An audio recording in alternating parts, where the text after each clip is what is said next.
The topic is friction part 6, that is acceleration of a block sliding up over a rough inclined plane. Okay, so look at this diagram. This is the inclined plane. I have an object of mass m which is placed on the inclined plane. As we know that the total weight mg will be acting vertically downward direction, and this weight which is balanced by a normal reaction which is perpendicular to this inclined plane. Okay, so normal reaction was acting perpendicular to this inclined plane.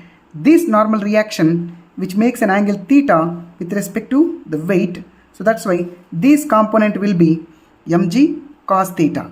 Exactly, perpendicular component will be mg sin theta. Okay, so but the topic is object is sliding up. So whenever a body is moving upward direction, mass and acceleration also developed along with the direction of the motion. At the same time, frictional force was developed in backward direction. So that's why mg sin theta plus f will be acting vertically downward direction, inclined downward direction.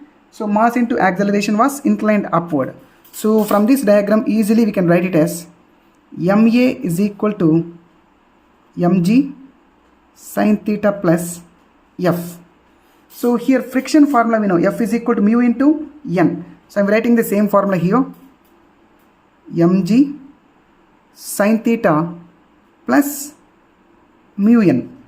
Okay, but what is the meaning of N? Normal reaction is balanced by Mg cos theta. So I am writing here where N is equal to Mg cos theta. Let us assume this is equation number 2 and this is equation number 1.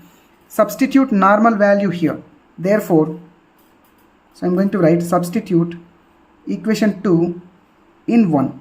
Therefore, ma is equal to mg sin theta plus mu into n value is mg cos theta. So from this right side take m outside. ma is equal to m into g sin theta plus mu g cos theta. Then left side mass, right side mass cut. Final equation A is equal to g sin theta plus mu g cos theta. Okay, so this is the acceleration of the block when a block sliding up over the inclined plane. Okay, so I hope you understand. Thank you so much.